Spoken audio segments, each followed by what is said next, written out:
En este estudio vamos a continuar con esta declaración que han hecho estos hombres, estos hijos de Dios, para poder determinar que la palabra de Dios es verdadera.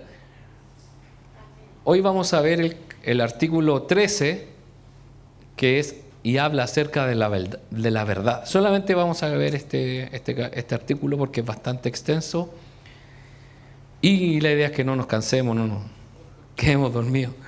Y es bastante interesante. Así que vamos a ver este artículo 13 que habla sobre la verdad, que tiene que ver con la palabra de Dios. ¿La Biblia es la verdad o no es la verdad? Ya hemos hablado de la inerrancia, ¿se acuerda? Es que no desorienta, no engaña, no defrauda. Eso quiere decir que es inerrante. Que fue escrita por personas falibles, humanas, sí, pero no se equivocaron porque fueron inspirados por el Señor. Hemos estado estableciendo mediante los artículos de la Declaración de Chicago que la Biblia es veraz en todo lo que enseña. Nos da la base contra las objeciones y cuestionamientos de los escépticos. Los escépticos son las personas que no creen, o que cuestionan todo. Si Dios existiera, sería el peor de todo. Y si Dios existiera, sería muy malo. Ya se ponen, antes de conocer a Dios, ni siquiera lo conocen y ya lo están criticando. Hoy veremos un punto muy importante respecto a lo que la Biblia dice. ¿Qué es la verdad? Algunos aducen que la Biblia no es verdadera a menos que se conforme a los estándares modernos de precisión científica. O sea, estas personas toman un texto antiguo, podríamos decir antiquísimo, y lo quieren traer ahora y examinarlo con la lupa de la tecnología. Pero solamente lo más cómico, extraño, curioso, es que lo hacen solamente con la Biblia. ¿Por qué no lo hacen con un texto de Aristóteles, de Platón, de otros poetas? ¿Por qué no lo hacen con él? No, porque es suficiente evidencia con lo que ya tenemos y está por sentado que así fue. ¿Qué decir con los primeros escritos que son de los babilonios? Tampoco los cuestionan tanto. ¿Y los egipcios? Los que leen estos jeroglifos, también se llaman jeroglifos. Ellos lo leen, estos egiptólogos, y nosotros decimos, oh, impresionante cómo lo sabe leer. Pero él le dice, ¿estás seguro que dice eso? ¿Por qué no lo examinamos bien? Capaz que están mintiendo. Pero no. Solamente lo hacen con esto porque esto obviamente trae problemas si es verdad. Porque todos ellos están viviendo lejos de Dios. Sin embargo, aun cuando no se ciña estrictamente a los métodos actuales, su contenido no desorienta ni enseña falsedades. La palabra de Dios no enseña ninguna falsedad, eso quiere decir que es verdadera. Vamos a avanzar ahí. Vamos a leer este artículo. Si se da cuenta, es más negación que afirmación. Y eso es lo que vamos a ver. ¿Qué es lo que afirma este artículo 13? Primero,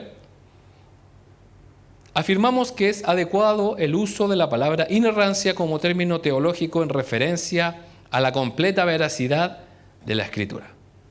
Están diciendo que la Escritura completa es inerrante, por lo tanto es veraz. Y aquí viene la negación.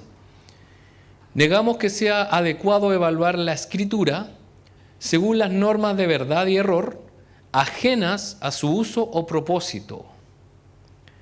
No se puede tomar un método de afuera y aplicarlo a la Biblia, sino que hay que tomarlo como la misma Biblia habla, el mismo método literario de la Biblia o de los escritores.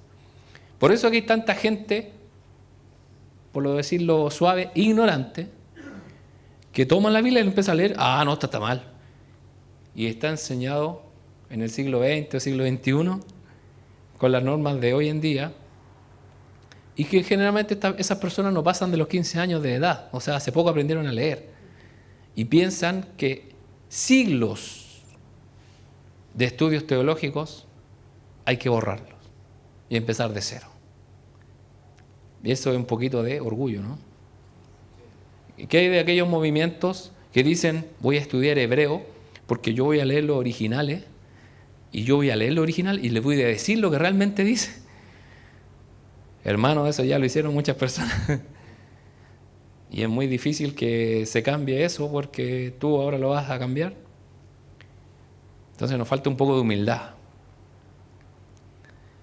La siguiente negación dice, negamos además que la inerrancia sea desmentida por fenómenos bíblicos, tales como la falta de precisión técnica moderna, las irregularidades gramaticales u ortográficas. Usted sabe que el lenguaje se va modificando a través del tiempo, va cambiando. Entonces el lenguaje que manejamos hoy, que está bastante estructurado, en la antigüedad no era así. Por eso una palabra hebrea significa como 5 o 6 de nosotros, o al revés. Una palabra hebrea significa muchas cosas y la de nosotros significa una sola cosa. ¿Y qué decir con otros idiomas? Porque lo estamos comparando con el español. Imagínense con el inglés, con chino mandarín y así. Entonces, irregularidades gramaticales u ortográficas, el reporte de falsedades, el uso de la hipérbole, ¿ha escuchado usted la hipérbole? Y números redondos, el ordenamiento temático del material, la selección del material variante en relatos paralelos o el uso de citas libres. Cada una de estas la vamos a ir viendo para decir, a esto se refería con esto, ¿ya? Por eso preferí tocar este artículo hoy, para que no se nos llene de humo la cabeza, se nos caliente mucho el cerebro. No son bromas. Lo que básicamente significa el término inerrancia, lo vamos a repetir, es que la Biblia es completamente verdadera, que todas sus afirmaciones y negaciones se corresponden con la realidad. Cuando hablamos de inerrancia, entonces, estamos hablando del hecho de que la Biblia no transgrede sus propios principios de veracidad. Eso es la inerrancia, que la palabra siempre nos va a decir lo que es verdadero, en todo ámbito de cosas. ¿Se acuerda usted de la gente que decía, hay un artículo que también lo mencionaba, que la Biblia solamente funciona para aspectos espirituales, nada más, no hay que aplicarlo nada más? Y eso no es correcto, porque la Biblia es verdad en la arquitectura, en el derecho, en la medicina, en las artes. La Biblia es verdad donde usted la ponga, donde usted la aplique, es verdad. En el espacio exterior, ¿qué decir? Es verdad. Por lo tanto, no transgrede ningún principio de la veracidad. Por eso le ponemos un check de que está correcta. Muy bien. ¿Vamos a avanzar? Disculpe lo que estén escribiendo. En cuanto a la veracidad de la Escritura, debe ser evaluada según sus propios estándares. La Biblia tiene sus propios estándares. Los que estudian letras o que estudian literatura dicen que la Biblia es una pieza única, que es una pieza magistral y que toda persona culta debiera leerla, como lo es el Quijote de la Mancha y así otra obra literaria. Y dicen la Biblia es una obra maestra. Y ellos lo dicen siendo cristianos y no cristianos. Y debe ser evaluada de acuerdo a sus propios estándares. Esto quiere decir que para que la Escritura sea fiel a lo que afirma, debe poseer una coherencia interna, compatible con el concepto bíblico de verdad, y que las afirmaciones de la Biblia deben corresponderse con la realidad, ya se trate de la realidad histórica, factual o espiritual. Factual quiere decir de los hechos, en realidad lo que pasó, eso pasó. Lo que dice la Biblia que sucedió, así fue. A veces tratamos de explicar, es que pasó esto otro. Como lo intentó hacer James Cameron, este director de Titanic, él trató de explicar científicamente cómo ocurrió las 10 plagas. Hubo una erupción, y la erupción generó minerales que pusieron en el agua roja. Y los peces por esos minerales murieron, y se pudrió el agua, y comenzó a apestar, y se empezaron a enfermar los animales, y todo eso está entre comillas, comprobado, pero aunque así no fuera, la Biblia es verdad porque así ocurrió. Lo que está relatando Moisés ahí en Éxodo fue lo que realmente ocurrió. Y hoy, prácticamente más de 2000 años después, estamos tratando de averiguar cómo fue. Entonces, la Biblia habla de la realidad histórica, factual y espiritual. La segunda negación nos da una lista de calificaciones que no pretende ser exhaustiva. ¿Qué quiere decir exhaustiva? O sea, que lo pretenda decir todo. No lo quiere decir todo. Puede ser que se le escapen cosas. Sino más bien ilustrativa del tipo de consideraciones que deben tenerse en cuenta cuando se intenta definir la palabra inerrancia. Son ejemplos nomás. Ahora veremos de cerca estas consideraciones, que son ejemplos. Aquí tenemos una en la imagen. ¿Usted sabe de quién se trata? ¿A quién le gustaba andarle matando leones? Sansón. ¿Cierto? Como dicen, cuando el perro se come algo, entonces va el dueño y le abre la boca y le saca. Así mismo, él dijo, ¿qué te estáis comiendo? Y le abrió la boca al león. ¿Habrá ocurrido así o no? ¿Será una historia, un cuento, lo de Sansón? ¿Será verdad? ¿Que era tan fuerte? ¿Que era como un Hércules? Efectivamente era así. Ya, la primera consideración es la precisión técnica moderna. Decir que la verdad ha sido distorsionada cuando el tamaño de una multitud o el tamaño de un ejército se estiman en números redondos sería imponer un criterio de verdad ajeno a la literatura que se está examinando. La Biblia utiliza números redondos, generalidades. La Biblia no pretende ser exacta con las técnicas modernas. Aún en tiempos modernos, cuando un informe de prensa dice que 50.000 personas presenciaron un partido de fútbol, no se considera que haya incurrido en una falsedad, fraude o engaño por haber redondeado 49.878 espectadores a 50.000. Es mentira lo que digo, porque le faltaron 3 o le sumaron 3. Y ahí vemos un ejemplo bíblico. Jesús alimentó a 3.000 personas. ¿Eran 3.000 personas? Justas. Era obviamente un estimado. Y además sabemos por la tradición de los judíos que ellos solamente contaban a los hombres, varones y adultos. Entonces era bastante gente. O puede haber sido que haya menos, no lo sabemos. Pero no es falso. Al igual que un ejército, los ejércitos que habla la Biblia en los tiempos de guerra, donde un ejército, 5.000 hombres de infantería, otros a caballo y carros, y este tenía tanto. Abraham, ¿cierto?, tenía no sé cuántos camellos, y hace una descripción. Y puede ser que haya sido exacta como no. Pero finalmente lo que nos dice es una cantidad enorme que se puede medir. Y hoy en día se utiliza. Cuando hay manifestaciones, marchas, ¿qué es lo que dicen? El reporte de Carabineros, una marcha de 5.000 personas. ¿Y qué es lo que pasa? Los que fueron a la marcha, no, eran más. Y los que están contrarios a esa marcha, eran menos. Y así.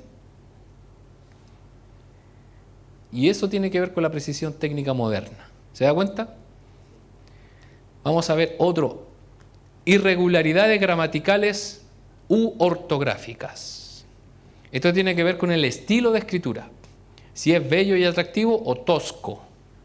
A veces la Biblia es un poco, tiene un estilo tosco de escribir las cosas. Simplemente las dice como son. Por ejemplo, un hombre está ante un juez acusado de matar a su esposa. Y el fiscal le pregunta directamente, ¿usted mató a su esposa? Y el hombre responde, yo no he matado a nadie. La tosquedad de su gramática no tendría nada que ver con la verdad o falsedad de su declaración. O sea, puede ser que sea una persona que no está respondiendo directamente a la pregunta porque no va de acuerdo al estilo gramatical. ¿Qué debería haber respondido esa persona? Yo no lo hice, yo no fui, yo no maté a mi esposa. ¿Usted cree que yo sería capaz de matar a mi esposa? ¿Pero qué respondió él? Yo no he matado a nadie. Pues es bruto. Es bruto. Y así, pero eso no quiere decir que sea falso. Porque puede ser que él, al decir no ha matado a nadie, que quiere decir que no ha matado a nadie. Y entre ellos está incluyendo a su esposa. Como también, si se hila más fino, podría irse lo contrario, decir, no lo negó. No lo negó directamente y así tantas cosas. Entonces la Biblia también habla de esa manera. Muchos relatos que, o las respuestas, los diálogos, no sé si usted se ha fijado que a veces los diálogos entre Jesús y sus discípulos, la gente parecen extraños, un poco toscos. Y ya al analizar la historia nos damos cuenta. Es como que Jesús llega, ¿se acuerda? Y le dice a Mateo, sígueme. Y él le dice, ok, deja todo botado y se va caminando. Como si fuera así como hipnotizado. Y Pedro, sígueme, dejándolo todo en las redes. Y se fue como que los pesqueros le quedaron mirando. Y hay películas, hay series que lo muestran así como que salen así como... Y los otros pescadores como, uy, este hijo la pega botada. ¿Fue así? No. Obviamente que había una conversación previa y Jesús le dijo, ya, es hora de comenzar nuestro ministerio y vamos. Pedro ya tenía todo listo, Mateo ya tenía todo ordenado. No es una cosa así a tonta y a loca, o como porque se ve un poco tosco, pareciera, pero no es así. Bueno, ahí aparece la imagen, unos abogados que es una serie, y es algo así. Me veo yo cuando voy a tribunales. Otro es las descripciones observacionales de la naturaleza. La Biblia habla del sol que nace, avanza por el cielo y ¿qué es lo que hace? Se pone. Pero nadie... me salté. Desde la perspectiva de la observación común, es perfectamente apropiado describir las cosas tal como aparecen al ojo humano. Yo lo había mencionado la vez anterior desde el punto de vista fenomenológico, o sea que el que estaba observando vio que el sol se detuvo, pero él no puso, dado que la Tierra gira alrededor del sol, se detuvo la Tierra. Fue un gran milagro de Dios. El que está describiendo simplemente dice, eso no es importante, lo importante es que ese sol se detuvo, pudimos tener la batalla hasta que terminamos, no se anocheció y pudimos vencer. Eso es lo importante. Porque la Biblia no pretende ser un libro de una ciencia exacta. Es narrativo. Esa parte de la Biblia es narrativa, está diciendo lo que sucedió. Y para el ojo del espectador, el sol se detuvo. Ahora, nadie se ofende cuando un meteorólogo habla de la salida del sol.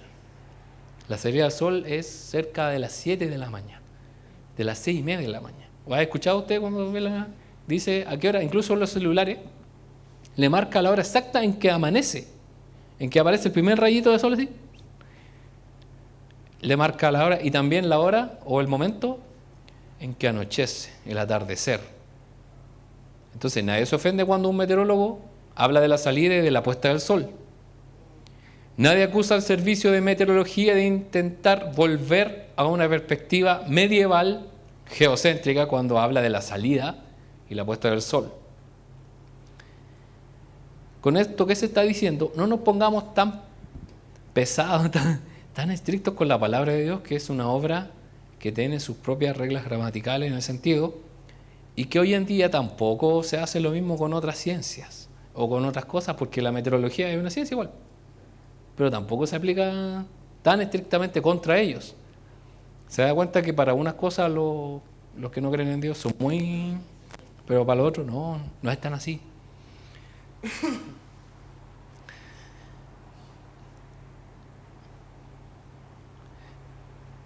Ya tenemos otro, que es el reporte de falsedades.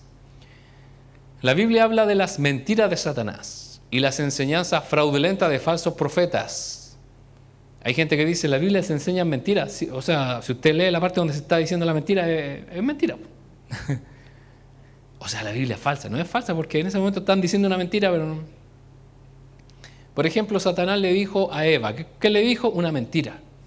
Le dijo, no morirás. Y está escrito. Y yo digo, la Biblia dice, no morirás. Está diciendo una mentira. No, simplemente está relatando lo que dijo la serpiente y que era una mentira.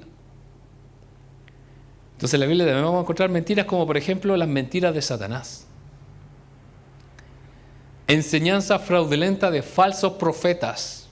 En la Biblia aparece un profeta llamado Balaam. Yo, por lo que he leído de la Biblia, para mí es un falso profeta. Pero para otras personas no, porque fue usado por Dios. Porque lo que él dijo, cuando lo bendijo, cuando Dios mandó a bendecir a Israel, sucedió. Ahora, naturalmente, el poder está en Dios, no en el profeta. Y Dios puede ser una persona que esté equivocada, y puede ser que ese hombre se haya equivocado en el momento y Dios lo haya usado y después se arrepintió, no lo sabemos. Pero para mí era un falso profeta porque andaba para todos lados, diciendo lo que le convenía cuando le pagaban. Entonces esas personas no son dignas de fiar. Pero aparece en la Biblia eso. Sin embargo, si bien la Biblia efectivamente contiene declaraciones falsas, estas se denuncian como mentiras y falsedades. Por lo tanto, esto de ninguna manera desvirtúa la veracidad del registro bíblico, sino que únicamente la refuerza. Porque claramente lo que está diciendo es mentira. Y ahí hay un ejemplo, yo lo puse en una imagen. Las mentiras que dijo Satanás en la tentación de Jesús. Satanás, ¿qué le dijo al Señor? Si tú me adoras, te voy a dar todos los reinos del mundo. Eso es mentira. Porque Satanás no es dueño de todo. El dueño de todo es Jesús.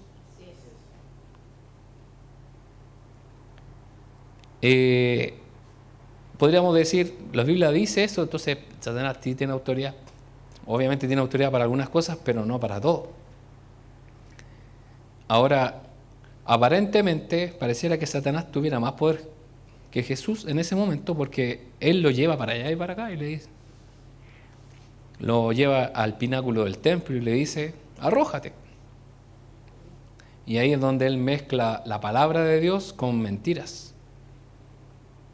Si dice la Biblia que a sus ángeles mandará, te va a firmar y para que no tropiece tu pie con una piedra, entonces te van a firmar y no vas a caer suavecita. Y eso va a hacer que todos miren, oh, Jesús bajó y no murió. Obviamente que todo eso era mentira y finalmente se fue desmascarado Satanás porque Jesús le dijo, escrito está en cada una de esas ocasiones. Escrito está. Entonces, naturalmente es mentira. Y también la Biblia menciona que Satanás es el padre de mentira. Y habla de la serpiente antigua que va a ser juzgada por mentirosa, por haber hecho eso allá en el jardín del Edén, como también lo ha hecho a lo largo de los siglos. Entonces, todas estas cosas, estas falsedades que pueden aparecer aparentemente en la Biblia, luego son, si uno sigue estudiando la Biblia bien, aclaradas. Le voy a dar el ejemplo, dos ejemplos. ¿Cómo murió Saúl? En la Biblia aparecen dos versiones, una versión verdadera y una falsa. ¿Cómo murió Saúl? Dice una versión que él, al verse acorralado por los enemigos, se echó sobre su espada y murió. Y hay otra versión que dice que él se echó sobre su espada, pero no murió. Y le pidió al escudero, y el escudero no quiso. Y vino otro gallo que andaba por ahí, y él lo mató por la petición de él. Ya, yo te voy a matar, y lo mató. Y ahí habla claramente la palabra de Dios habla y dice que este hombre trató de sacar provecho, porque andaba con la espada, con el casco, con las cosas de Saúl, y se las fue a entregar a David. Y él le contó esa historia. Pero el relato bíblico dice que él se echó sobre su espada y murió, se suicidó. Entonces, al estudiar bien la palabra de Dios, nos damos cuenta que ese hombre quiso sacar provecho. Y miren la necedad, David lo que más quería era preservar la vida de Saúl porque era el ungido de Dios, independiente de que lo quería matar. Y este perla viene aquí a mofarse y a decir, yo lo maté. ¿Y qué es lo que hizo David? Lea la Biblia. Obviamente le dijo, ¿cómo no tuviste consideración de matar al ungido? Yo creo que le temblaba la rodilla ahí. Así que vas a morir. Y si no mal recuerdo, no lo mató David, sino que lo mató Abner o Joab, uno de esos chorizos que tiene, de esos guerreros poderosos, y los mató de forma inmediata. No tenía idea que David no era como los otros reyes, no era como los otros hombres, que él amaba a Saúl, amaba a Jonatán, y a él le dolió la muerte de ellos. Si usted leyera ahí cómo él sufre, cómo llora por la muerte de Saúl y por la muerte principalmente de su amigo Jonatán. Entonces la Biblia habla falsedad porque habla de esa historia de ese hombre que él mató a petición de Saúl. No fue así. Y otra fue cuando aparece Samuel, una vez que se murió, aparece una bruja, cuando Saúl va ahí, va a consultarle a esta bruja y dice, quiero que me hagas aparecer a Samuel. Y aparece Samuel. Samuel dice, ¿para qué me despertaste? Estaba descansando. Y hay algunos dicen que eso es falso, como otros dicen que es verdadero. Primero, la palabra de Dios no se va a contradecir. Dice la Biblia que está prohibido la adivinación. Está prohibido a consultar a divinas, a estas brujas y todo eso. Y ahí, hay un debate respecto a si era realmente o era un demonio que se estaba haciendo pasar. Pero tenemos claro varias cosas. Que lo que dijo Samuel, porque dijo de cierto que mañana vas a morir, y eso sucedió. Y lo otro, la bruja cuando vio que venía bajando, se asustó y gritó.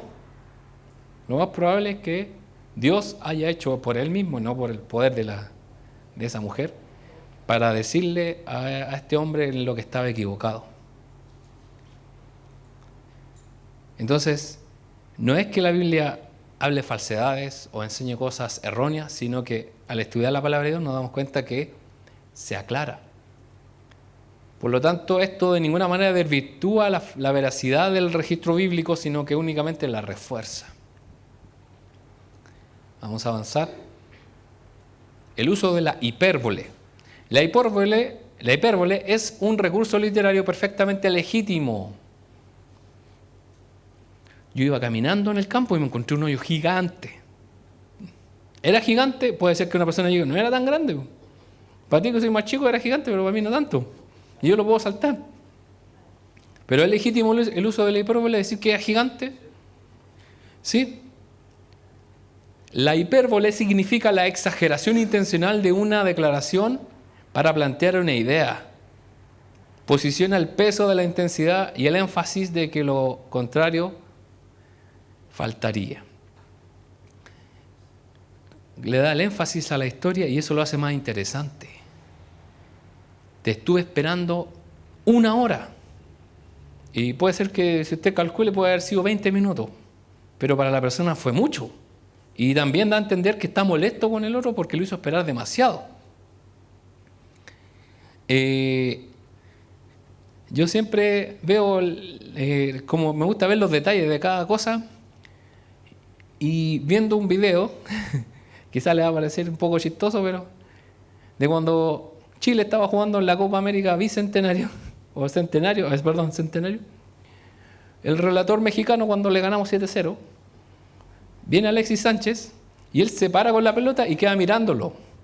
Y según el relator dice, está 30 segundos con la pelota y ningún jugador mexicano se la va a quitar. Esto es impresionante. Eso es lo que dice el relator.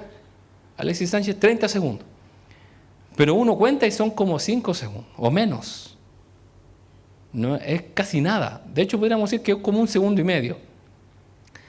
Pero dado lo que estaba ocurriendo, para ellos fue tan grande el tiempo que estuvo ahí y que nadie se la quería quitar porque obviamente se le iba a pasar. Y esa es una hipérbole. Está exagerando porque no es así. Pero nadie le dice, ¡ay, soy mentiroso! Entonces la hipérbole es exagerar algunas cosas. Darle más intensidad a lo que estamos hablando. Y ahí hay un ejemplo bíblico, el arca de Noé. En la historia de Noé, la Biblia dice que Dios envió a 2 animales de cada especie. La pregunta es, ¿de todas las especies de la tierra? Lo más probable es que no, porque no hubiesen cabido, no hubiesen tenido el espacio suficiente para todas las que existen. Entonces, lo más probable es que esta es una hipérbole.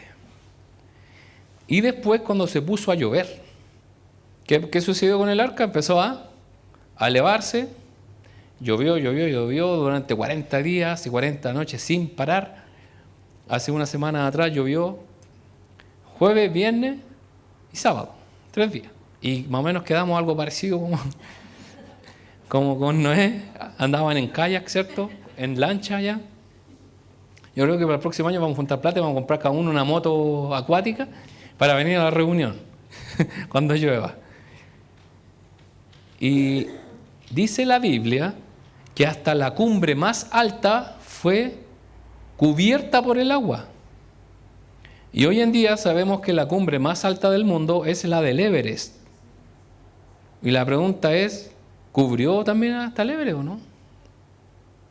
¿El que estaba escribiendo se refería a eso? ¿O es una hipérbole? Yo pienso que sí cubrió gran parte de la tierra, pero quizá no todo. Porque a la vista de Noé y de todos los que están ahí, dice que se veía todo cubierto.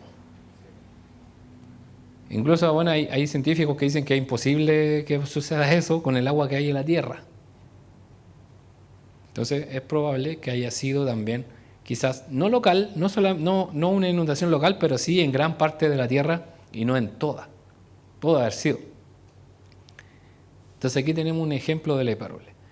Por eso algunos llegan al absurdo de decir que Dios hizo que unos canguros se fueran caminando, ¿cierto? Cruzaran el mar y después llegaran ahí y se subieran para después irse de nuevo, caminando de nuevo, hacia Australia. Y eso no es así. Dios tiene el poder para hacer nacer y surgir estos animales en todo el planeta. Y es increíble cómo en cada uno de los continentes, de los lugares de nuestro planeta, cada animal es distinto y hay animales que no hay en ningún otro lugar. Nosotros, por ejemplo, no tenemos osos polares, menos mal. Pero sí tenemos pingüinos, que son más bacanes que los otros no tienen pingüinos. Allá en el otro polo.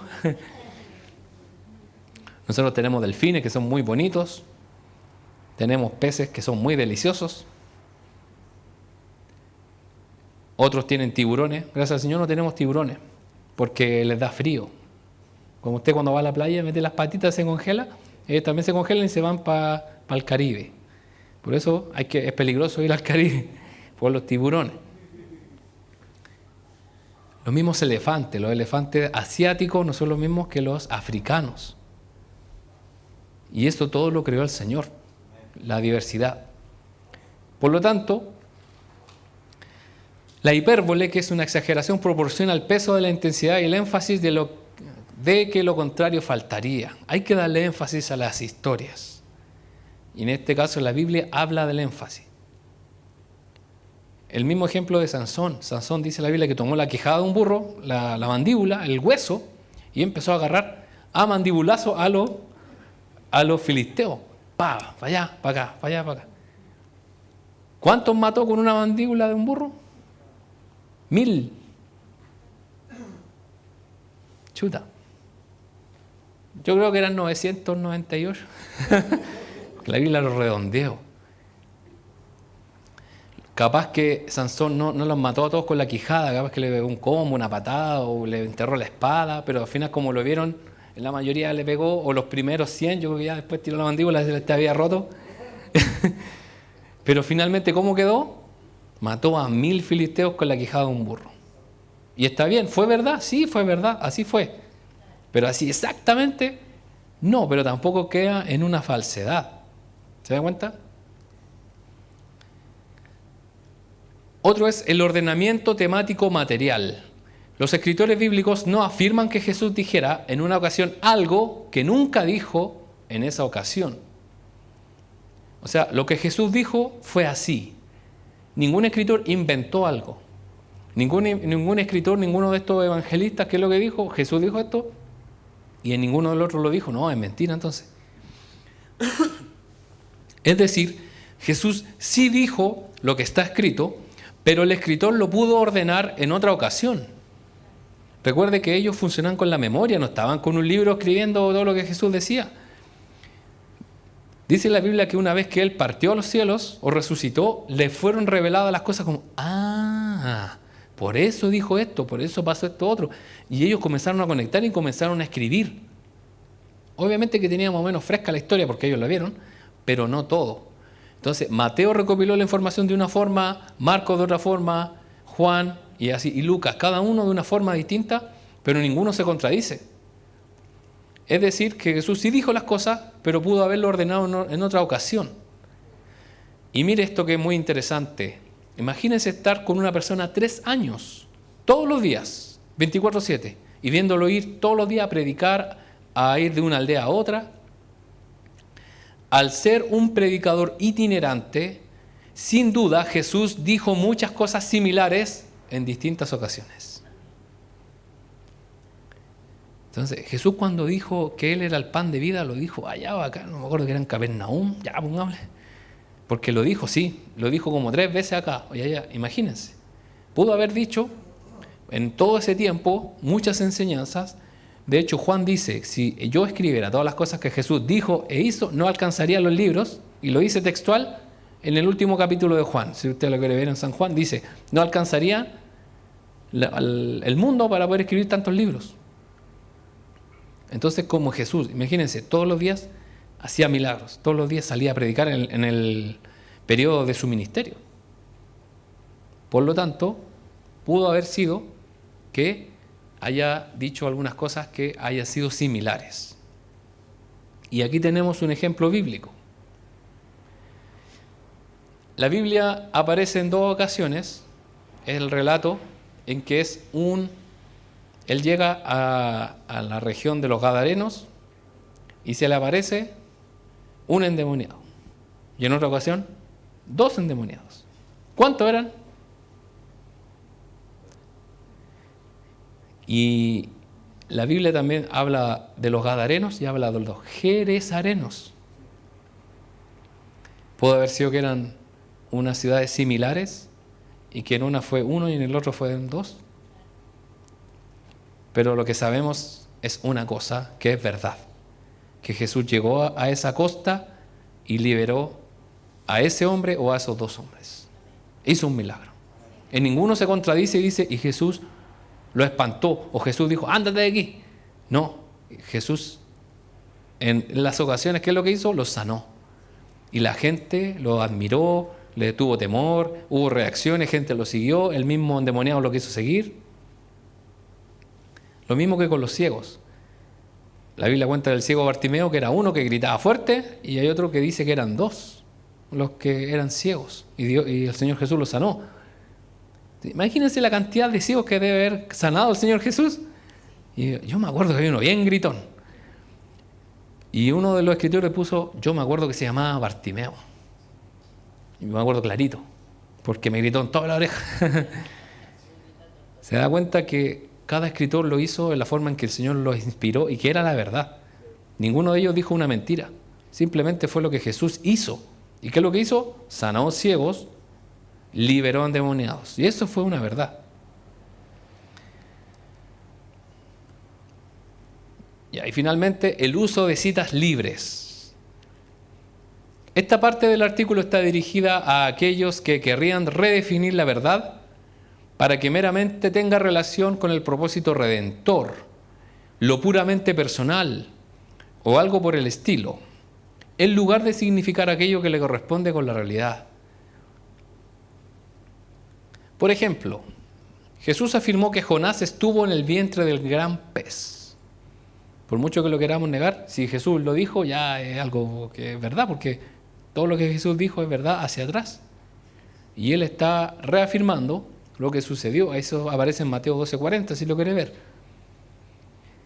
Y esta declaración es verdadera. No simplemente por causa de la significación redentora de la historia de Jonás. No es porque Jonás haya hablado y predicado, y qué es lo que pasó con esa gente de Nínive, se convirtieron. Es una historia redentora. ¿Y es verdad? Sí. Pero Jesús, ¿qué está diciendo? Que el hecho histórico fue real porque dijo que estuvo dentro del vientre de ese pez. Entonces esta historia no solamente es redentora, sino también porque es literal e históricamente verdadera. De alguna manera, un pez agarró a Jonás y lo llevó hacia donde tenía que ir.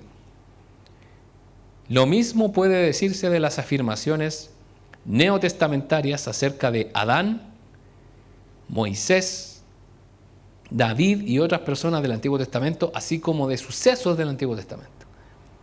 ¿Qué quiere decir? Jesús citó el Antiguo Testamento. Habló de Adán. Pablo habló de Adán, del primer Adán, segundo Adán. Hablan de Abraham, hablan de Moisés. ¿Y qué es lo que están haciendo? Las personas del Nuevo Testamento están reafirmando lo que sucedió en el Antiguo Testamento. Y es posible, hay posibilidad de que una persona sea tragada, y de hecho ya ha sucedido, como lo vimos anteriormente. Una persona estuvo dentro del vientre y sobrevivió, ya que sabemos que estos animales pueden guardar incluso oxígeno dentro de ellos, y que era posible. Y si está dentro de la voluntad de Dios, ¿y qué es lo que está haciendo la Biblia? Describiendo lo que sucedió. Y así tantas cosas que suceden en la Biblia que parecen fantásticas, pero son verdad. Entonces, cada una de estas cosas que por muy fuerte que parezcan para el lector moderno, si las analizamos con los estándares de la misma Biblia, nos damos cuenta que es la verdad. Y no genera ninguna duda. Muy bien. Vamos a darle gracias al Señor por este estudio. Les invito a que pueda cerrar sus ojos.